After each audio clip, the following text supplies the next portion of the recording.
નમસ્તે બાળકો, ધોરણ 5 વિષય હિન્દી.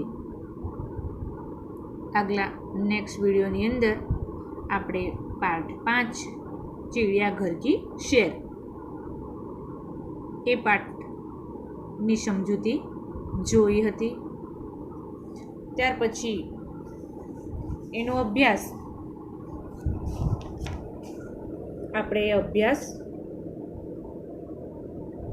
જોયું હતું. એમાં પ્રશ્ન 1, પ્રશ્ન 2 જે જોઈને લખવાના હતા. ત્યાર પછી પ્રશ્ન 3, 4, 5 અભ્યાસના 5 પ્રશ્નો સુધી આપણે જોયું હતું. હવે સ્વાધ્યાય જોઈશું. स्वाध्याय अंदर प्रश्नों के उत्तर दीजिए. पहला प्रश्न है, चिड़ियाघर की सैर के लिए कौन कौन आए थे? चिड़ियाघर की सैर करने के लिए कौन कौन आए थे? एना जवाब आपणे जोईशुं. तो प्रश्न 1 नो जवाब है कि चिड़ियाघर की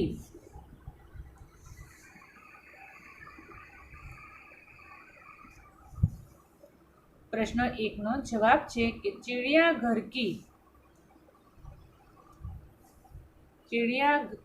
की सैर के लिए गीता और उसके दादाजी आए थे. आपणे चिड़ियाघर नी अंदर गीता अने एमना दादाजी बंने जणा प्राणी संग्रहालयनी मुलाकाते आव्या हता. तो चिड़ियाघर की सैर के लिए गीता और उसके दादाजी आए थे. त्यार पछी बीजो सवाल छे, बंदर को लोग क्या खिला रहे हैं? बंदर को लोग क्या खिला रहे हैं? बीजानो जवाब है कि बंदर को लोग मूंगफली और केले खिला रहे हैं. बंदर को लोग मूंगफली और केले खिला रहे हैं. त्यार पछी त्रीजो सवाल है, लंगूर का मुंह कैसा होता है? जवाब है कि लंगूर का मुंह काला होता है. लंगूर का मुंह काला होता है. तालाब में, चौथो सवाल है, तालाब में क्या था? तालाब में क्या था? तो जवाब है कि तालाब में रंग बिरंगी मछलियां और बतख थी. चौथो सवाल नो जवाब है कि तालाब में रंग बिरंगी मछलियां और बतख थी. 5मो सवाल जोईशुं, गीता ने किसे पत्थर बताया? 5मो सवाल कि गीता ने किसे पत्थर बताया?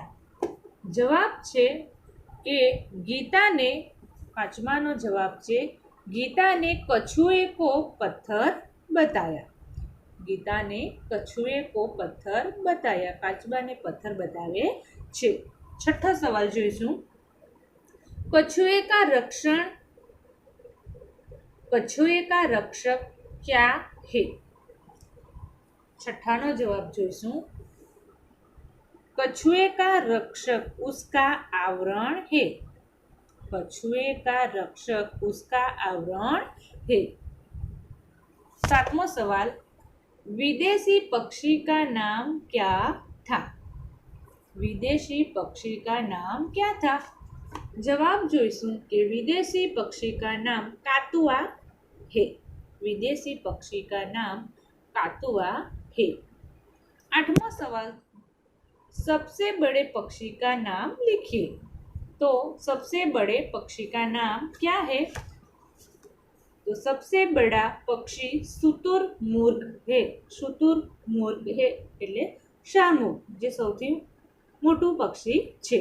8માનો જવાબ છે કે सबसे बड़ा पक्षी शुतुरमुर्ग है. तो અહીં સ્વાધ્યાયના 1 થી 8 પ્રશ્નોના જવાબ લખ્યા છે. બાળકો તમારે સ્ક્રીનશોટ પાડી લેવાના અને સ્ક્રીનશોટ પાડીને તમારી હિન્દીની નોટમાં સ્વાધ્યાય લખવાનું રહેશે. સ્ક્રીનશોટ પાડી લેજો. 8 પ્રશ્નોના જવાબ છે.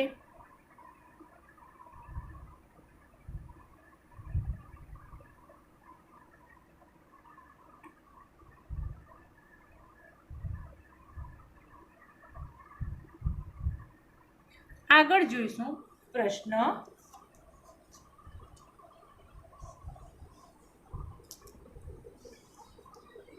2. उदाहरण अनुसार रेखांकित शब्दों की जगह उचित शब्द रखकर वाक्य पूरा कीजिए. અહીં આપણને એક ઉદાહરણ આપ્યું છે, તો ઉદાહરણ અનુસાર આપણે વાક્ય બનાવવાનું છે. પહેલું છે કે પેડ પર બંદર લટક રહા હે. पेड़ पर बंदर लटक रहा है. तो बंदरना नीचे લીટી દોરી છે, તો पेड़ पर बंदरिया लटक रही है. पहलू છે तालाब में हाथी नहा रहा है. तो हाथी तालाब में हाथी नहा रहा है. तो तालाब में हथनी नहा रही है. रेगिस्तान में ऊंट दौड़ रहा है. तो रेगिस्तान में ऊंट तो ऊँटनी दौड़ रही है. जंगल में मोरनी नाच रही है. तो मोरनी तो मोर, तो जंगल में मोर नाच रहा है. पिंजरे में शेर दहाड़ रहा है. तो पिंजरे में शेरनी दहाड़ रही है. स्क्रीनशॉट पाड़ी लेजो અને સ્ક્રીનશોટ પાડીને નોટની અંદર પ્રશ્ન 2 લખવાનો છે. હવે અહીં ચિત્ર આપ્યું છે પ્રશ્ન 3 કે નીચે दिए गए जंगल के दृश्य का वर्णन कीजिए. તો અહીં આપણને આ ચિત્રને આધારે આપણે વાક્ય લખવાના છે. તો જોઈશું આપણે પ્રશ્ન 3.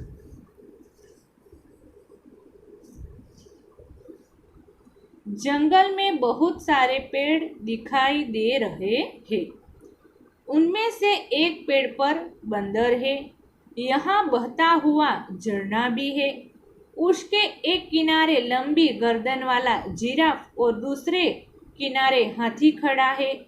शेर पत्थर के नीचे छुपकर बैठा है. हिरण पानी पी रहे हैं. बतख पानी में तैर रही है. जंगल में हरी घास भी दिखाई दे रही है.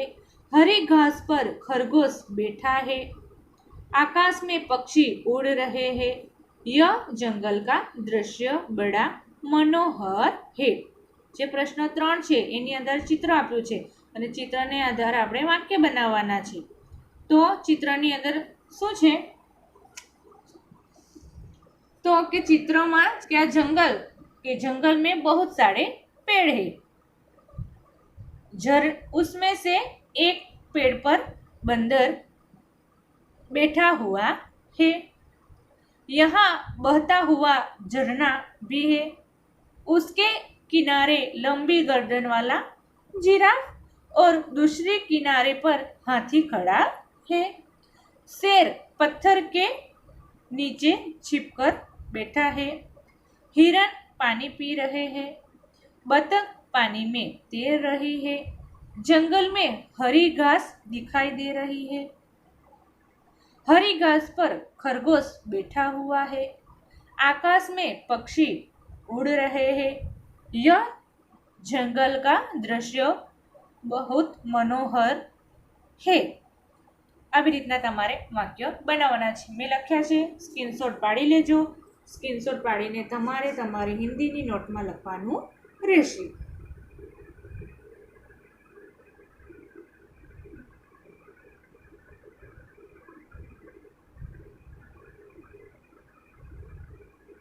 ત્યાર પછી આગળ પ્રશ્ન 4 જોઈશું. चित्र के आधार पर रिक्त स्थानों की पूर्ति कीजिए. અહીં આપણને ચિત્ર આપ્યા છે અને ચિત્રની આધારે આપણે ખાલી જગ્યા પૂરવાની છે. તો ખાલી જગ્યા જોર से ગરજા, તો સિંહ. शेर जोर से गरजा. तालाब में खाली जगह तैर रही है, तो बतख. तो तालाब में बतख तैर रही है। चिड़ियाघर में एक सींग वाला खाली जगह है, तो चिड़ियाघर में एक सींग वाला गेंडा है। हरियल खाली जगह टेटे करता है, तो तोता। हरियल એટલે હરે રંગવાળું પોપટ એટલે કે હરિયલ, તો હરિયલ તોતા ટેટે કરતા હે। ત્યાર પછી પછાડી જોઈશું, એની અંદર चित्र प्रश्न 5 છે। चित्र पहचान कर आयात में से उसका हिंदी नाम ढूंढकर लिखिए। અહીં આપણને આ ચિત્ર આપ્યા છે। હવે આ ચિત્ર જોઈને એની બાજુમાં ખાનામાં એમના નામ આપ્યા છે। ચિત્ર સામે એમના સાચા જવાબ આપણે નામ શોધીને લખવાના છે હિન્દીમાં। અહીં આપણને ચિત્ર દેખાઈ રહ્યું છે, સિંહનું છે તો શેર, આ આપણે સિંગ છે તો મૂંગફલી, કેળો છે તો કેલે, ગેંડો છે તો ગેંડા, રીંછ તો ભાલુ અને માછલી તો મછલી। તો અહીં આ કોષ્ટકમાંથી આપણે શોધીને લખી લેવાનું છે। બાજુ પર અહીં મગર, તો અહીં આપણે કોષ્ટકમાં શોધવાનું મગર અને અહીં લખવાનું મગર।